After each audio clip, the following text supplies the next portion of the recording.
السلام عليكم ورحمة الله. بسم الله الرحمن الرحيم. الحمد لله رب العالمين. الصلاة والسلام على رسوله الكريم وعلى آله وصحبه أجمعين. أعوذ بالله من الشيطان الرجيم. بسم الله الرحمن الرحيم. والله أخرجكم من بطون أمهاتكم لا تعلمون شيئا وجعل لكم السمع والأبصار والأفئدة لعلكم تشكرون. وقال رسول الله صلى الله عليه وسلم: جاهدوا المشركين بأموالكم وأنفسكم وألسنتكم.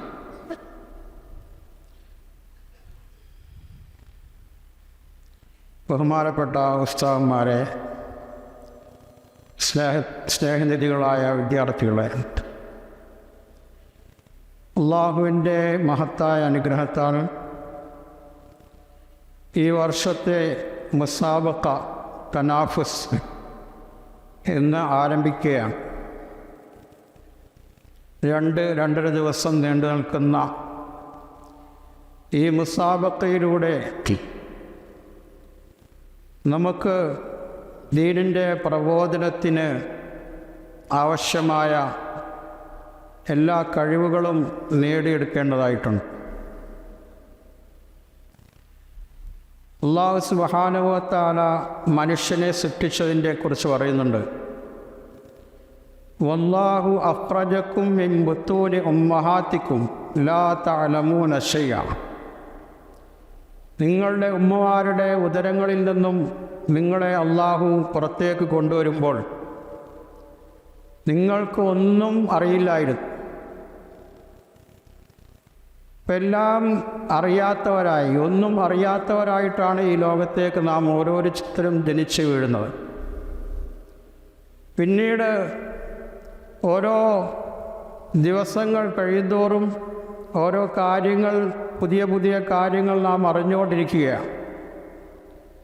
റസൂലുള്ളാഹി സ്വല്ലല്ലാഹു അലൈഹി വസല്ലം സാധാരണ ഒരു കവിത എപ്പോഴും ആലപിക്കുമായിരുന്നു.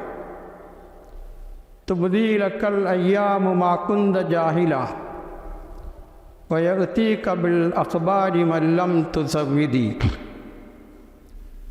നീ അറിയാത്ത കാര്യങ്ങൾ ദിവസങ്ങൾ നിനക്ക് അറിയിച്ച്, ഇന്ന് അറിയാത്തത് ഇന്നലെ അറിയാത്തത് ഇന്നറിഞ്ഞു, ഇന്ന് അറിയാത്തത് നാളെ അറിയും. ഇങ്ങനെ നാളുകൾ കടന്നു കഴിയുന്തോറും നമ്മുടെ അറിവുകൾ വർദ്ധിച്ചുകൊണ്ടിരിക്കും. ഒന്നും അറിയില്ലായിരുന്നു. ഓരോ ദിവസവും കഴിഞ്ഞു നടക്കുന്നതോടും ഓരോ പുതിയ കാര്യങ്ങൾ നാം പരിശ്രമിച്ചിട്ടും പരിശ്രമിക്കാതെയും അറിഞ്ഞുകൊണ്ടിരിക്കുക. ഇത് മനുഷ്യൻ്റെ ഒരു പ്രത്യേകതയാണ്. വേറെ ജീവജാലങ്ങൾക്കൊന്നും ഈ ഒരു പ്രത്യേകതയില്ല. അവരെങ്ങനെ എങ്ങനെ സൃഷ്ടിക്കപ്പെട്ടോ അതിൽ നിന്നും ചെറിയ എന്തെങ്കിലും വ്യത്യാസം വന്നാലല്ലാതെ മരണം വരെ അതേ അവസ്ഥയിൽ അവർ നിലകൊള്ളും. പക്ഷേ മനുഷ്യരങ്ങനെയല്ല. വലിയ വലിയ വിവരങ്ങളൊക്കെ ആയിട്ടായിരിക്കും അവസാനം അവൻ ഈ ലോകത്ത് നിന്ന് ഇവിടെ പറയും. അതുപോലെ മനുഷ്യൻ്റെ സൃഷ്ടിപ്പിന് തന്നെ ഒരു പ്രത്യേകതയുണ്ട് മറ്റ് ജീവജാലങ്ങളെ അപേക്ഷിച്ച്. മറ്റെല്ലാ ജീവജാലങ്ങളും പ്രസവിക്കുമ്പോൾ തന്നെ,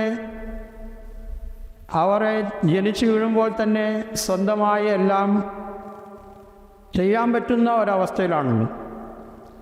എന്നാൽ മനുഷ്യൻ അങ്ങനെയല്ല. ചെറുപ്പത്തിൽ അവൻ പ്രസവിച്ച് ജനിച്ചു വീഴുമ്പോൾ അവനെക്കൊണ്ട് ഒരു കാര്യവും ചെയ്യാൻ പറ്റാത്ത അവസ്ഥയിലാണ്. നേരത്തെ പറഞ്ഞ ഒന്നും അറിയില്ലാത്തതുപോലെ ഒന്നും ചെയ്യാനും പറ്റാത്ത അവസ്ഥയിലാണ്, മലർന്നു കിടക്കുകയാണ്. അവൻ ഓരോ കാര്യങ്ങളും, അവന് പാല് കൊടുക്കുന്നത് മുതലുള്ള ഓരോ കാര്യങ്ങളും മറ്റൊരാളുടെ സഹായം ആവശ്യമാണ്. അങ്ങനെ ആ കുട്ടി പിന്നീട് മലർന്നു കിടന്ന കുട്ടി പിന്നെ അടുത്ത സ്റ്റേജിലേക്ക് എത്തുന്നു, കമിഴ്ന്ന് കിടക്കാൻ തുടങ്ങുന്നു. പിന്നെ അടുത്ത സ്റ്റേജിലേക്ക് എത്തുന്നു, അത് നേരെ ഇരിക്കുന്നൊരവസ്ഥയിൽ വരുന്നു. പിന്നീട് മുട്ടിൽ ഇഴയുന്ന അവസ്ഥ വരുന്നു. പിന്നീട് നേരെ നിൽക്കുന്ന അവസ്ഥ വരുന്നു. പിന്നീട് പിച്ച വെച്ച് നടക്കുന്നൊരവസ്ഥ ഉണ്ടാകുന്നു. അതിനുശേഷം ശരിയായ രൂപത്തിൽ നടക്കുന്നൊരവസ്ഥ.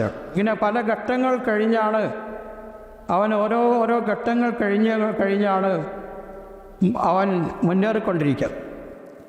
ഈ സൃഷ്ടിപ്പ് തന്നെ അറിയിക്കുന്നുണ്ട്, മനുഷ്യൻ ഓരോ കാലഘട്ടത്തിനും അവൻ്റെ വയസ്സ്, അവൻ്റെ സമയം കഴിഞ്ഞു കിടക്കുന്നതനുസരിച്ച് പുരോഗതി പ്രാപിക്കേണ്ട ആളാണ് എന്ന് ഈ അള്ളാഹുവിൻ്റെ ഈ സൃഷ്ടിപ്പിൻ്റെ ഈ പ്രക്രിയയിലൂടെ നമുക്ക് മനസ്സിലാക്കാൻ സാധിക്കും. അപ്പോൾ അതുകൊണ്ട് ഇതുപോലുള്ള മത്സരങ്ങളിലൂടെ നമുക്ക് കിട്ടുന്നൊരു ഗുണം നമ്മുടെ ഈ ദീനിയായ നമ്മുടെ ഈ അറിവിൻ്റെ അതുപോലെ കഴിവിൻ്റെ യോഗ്യതകളുടെ ഒരു പുരോഗതിയാണ് ഈ മത്സരങ്ങളിലൂടെ നമുക്ക് കിട്ടുന്നത്. രണ്ട് കാര്യങ്ങൾ കിട്ടുന്നുണ്ട്. ഒന്ന്, നമ്മുടെ കഴിവുകൾ എന്തൊക്കെയാണെന്ന് തിരിച്ചറിയാൻ സാധിക്കും. നമ്മുടെ സലാഹിയത്ത് എന്തിലാണുള്ളത്? പ്രസംഗത്തിലാണോ, കവിതയിലാണോ, ലേഖനം എഴുതുന്നതിലാണോ, സംഭാഷണത്തിലാണോ, പഠിപ്പിക്കുന്നതിലാണോ, വായനയിലാണോ, ഏതിലാണ് കഴിവ് എന്ന് തിരിച്ചറിയാൻ സാധിക്കും. അങ്ങനെ തിരിച്ചറിഞ്ഞിട്ട് അതിനെ പരിപോഷിപ്പിക്കാനുള്ളൊരു സാഹചര്യം ഈ മത്സരങ്ങളിലൂടെ ഉണ്ടാവുകയാണ്. അപ്പം അതുകൊണ്ട് നമ്മുടെ ഈ മുസാബക്കുകൾ ആ രൂപത്തിൽ കണ്ടുകൊണ്ട് നമ്മുടെ ദീനിൻ്റെ പ്രബോധനത്തിന് ഇതൊരു മാധ്യമമാണ് എന്ന് കണ്ടുകൊണ്ട് നല്ല നിയ്യത്തോടു കൂടി നാം ഇതിൽ പരിശ്രമിക്കുന്നവരാണ്. റസൂലുള്ളാഹി സ്വല്ലല്ലാഹു അലൈഹി വസല്ലം തങ്ങളുടെ പ്രസംഗം, ഹജ്ജത്തുൽ വിദായിൽ വെച്ച് തങ്ങൾ നടത്തിയ പ്രസംഗം 1400 വർഷങ്ങൾക്ക് ശേഷവും ഇന്നും വലിയൊരു പ്രസക്തിയുള്ള, വലിയ ഒരു മഹത്വം കൽപ്പിക്കപ്പെടുന്ന ഒരു അത്ഭുത പ്രസംഗമായി നിലനിൽക്കുകയാണ്. അതിലെ വാചകങ്ങൾ നമുക്ക് ശ്രദ്ധിച്ചാൽ മനസ്സിലാകും, എത്രയോ വലിയ ആശയങ്ങൾ ഉൾക്കൊള്ളുന്നതാണ് ഓരോ വാചകങ്ങളും. അതിൽപ്പെട്ടൊരു വാചകമാണ്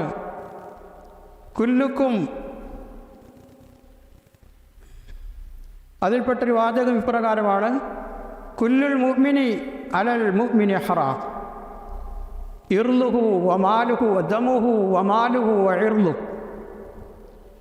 ഒരു മുഅ്മിനിൻ്റെ സമ്പൂർണമായ മുഴുവൻ കാര്യങ്ങളും മറ്റൊരു സത്യവിശ്വാസിയുടെ മേൽ ഹറാമാണ്, നിഷിദ്ധമാണ്. എന്നിട്ട് അതിനെ ചെറിയ രൂപത്തിൽ റസൂലുള്ളാഹി സ്വല്ലല്ലാഹു അലൈഹി വസല്ലം പറയുകയാണ്: ദമുഹു അവൻ്റെ രക്തം, മാലുഹു അവൻ്റെ സമ്പത്ത്, വഇർലുഹു അവൻ്റെ അഭിമാനം. ആ പ്രസംഗത്തിലുള്ള വെറും ഒരു വചനമാണ് ഞാൻ പറഞ്ഞത്. എത്രയോ ആശയം ഉൾക്കൊള്ളുന്ന ഒരു കാര്യമാണ് ചെറിയൊരു വാചകത്തിലൂടെ റസൂലുള്ളാഹി സ്വല്ലല്ലാഹു അലൈഹി വസല്ലം അവതരിപ്പിച്ചത്. ഖൈറുൽ കലാമി മാ ഖല്ല വദല്ല. കലാമിൽ ഏറ്റവും ഉത്തമമായിട്ടുള്ളത് വളരെ ചുരുങ്ങിയതും വളരെ അർത്ഥവത്തായിട്ടുള്ളതാണ്. റസൂലുള്ളാഹി സ്വല്ലല്ലാഹു അലൈഹി വസല്ലമയുടെ സംസാരങ്ങൾ മിക്കവാറും ഇതായിരുന്നു, ജവാമിഉൽ കലിമായിരുന്നു. ചെറിയ സംസാരമാണ്, പക്ഷേ അതിൻ്റെ ആശയം വളരെ വലുതാണ്. അദ്ദീനു അൻ നസീഹ എന്ന റസൂലുള്ളാഹി സ്വല്ലല്ലാഹു അലൈഹി വസല്ലം ചെറിയൊരു വാചകമാണ്, പക്ഷേ ദീനിൻ്റെ എല്ലാ കാര്യങ്ങളും, വ്യക്തിപരമായ കാര്യങ്ങൾ, സാമൂഹ്യപരമായ കാര്യങ്ങൾ, എല്ലാം രാഷ്ട്രീയപരമായ എല്ലാം അതിൽ ഉൾക്കൊണ്ടിട്ടുണ്ട്.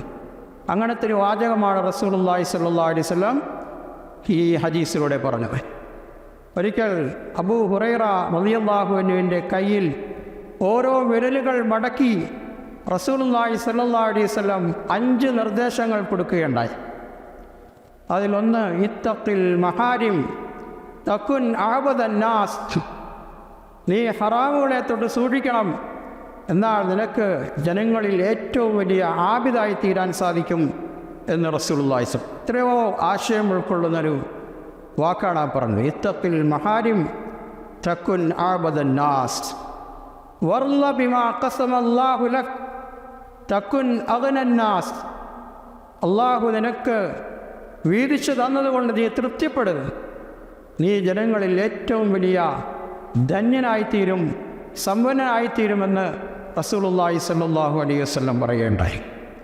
ഇങ്ങനെ നബിതങ്ങളുടെ പ്രസംഗങ്ങൾ, നബിതങ്ങളുടെ സംസാരങ്ങൾ ഓരോന്നും എടുത്തു നോക്കിയാൽ വഹിബ്ബ ലിന്നാസി മാ യുഹിബ്ബു ലിനഫ്സിക് തകുൻ മുസ്ലിമ.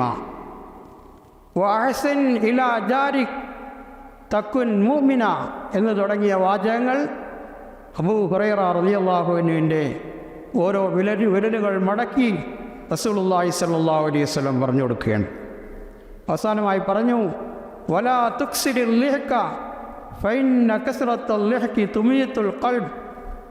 നീ ചിരി അധികരിപ്പിക്കരുത്, കൂടുതൽ ചിരിക്കുക എന്നുള്ളത് ഹൃദയത്തെ നിർജ്ജീവമാക്കി കളയും, ഹൃദയത്തെ ഗഫ്ലത്തിലാക്കി കളയും എന്ന് റസൂലുള്ളാഹി സ്വല്ലല്ലാഹു അലൈഹി വസല്ലം. ഈ ഓരോ വാചകങ്ങളെല്ലാം ജവാമിഉൽ കലിമിൽപ്പെട്ടതാണ്. അഥവാ വളരെ ചെറിയ വചനങ്ങളാണ്, പക്ഷേ അതിൻ്റെ ആശയങ്ങൾ വളരെ ഈടുറ്റതാണ്. അപ്പം അങ്ങനെയുള്ളതായിരിക്കണം നമ്മുടെ പ്രസംഗങ്ങൾ. അതിലൂടെ ധാരാളം ആശയങ്ങൾ ജനങ്ങളിലേക്ക് എത്തണം. കൂടുതൽ വിശാലമായി പറഞ്ഞുകൊണ്ടുപോയി ജനങ്ങൾക്കൊന്നും കിട്ടുന്നില്ല ആ അവസ്ഥയിലാകരുത്. കുറഞ്ഞ വാചകത്തിലൂടെ ജനങ്ങളുടെ ഹൃദയത്തിൽ എഫക്റ്റ് ഉണ്ടായിത്തീരും. ഇന്ന മിനൽ ബയാനിൽ അസ്സിഹ്റ. ചില പ്രസംഗങ്ങളുണ്ട്, റസൂലുള്ളാഹി സ്വല്ലല്ലാഹു അലൈഹി വസല്ലം പറഞ്ഞു, അത് സിഹർ പോലെയാണ്. സിഹറിൻ്റെ പ്രത്യേകത എന്താണ്?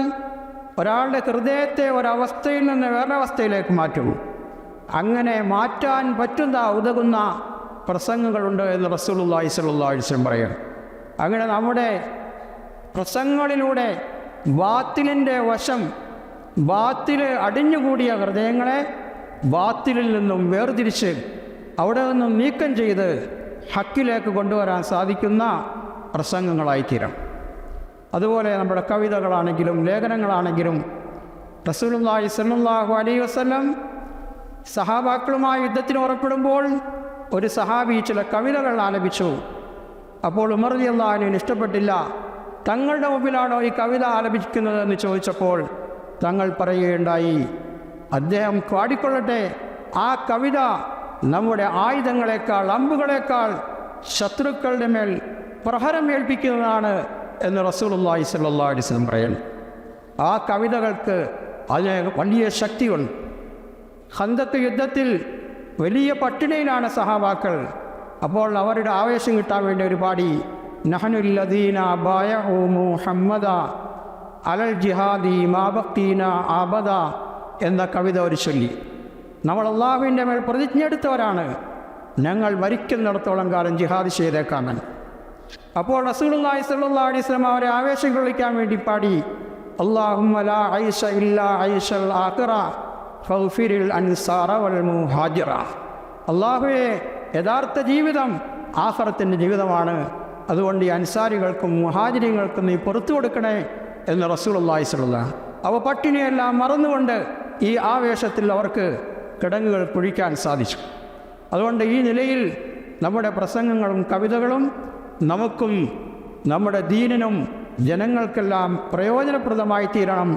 അതിനുവേണ്ടിയാണ് ഇതുപോലുള്ള മത്സരങ്ങൾ നടത്തപ്പെടുന്നത്. അല്ലാഹു സുബ്ഹാനഹു വ തആല ആ നിലയിൽ നമ്മുടെ എല്ലാ പരിപാടികളെയും ആക്കിത്തരുമാറാകട്ടെ. വആഖിറു ദുആഇ അൽഹംദുലില്ലാഹി റബ്ബിൽ ആലമീൻ. അസ്സലാമു അലൈക്കും വറഹ്മത്തുള്ളാഹി വബറകാതുഹു.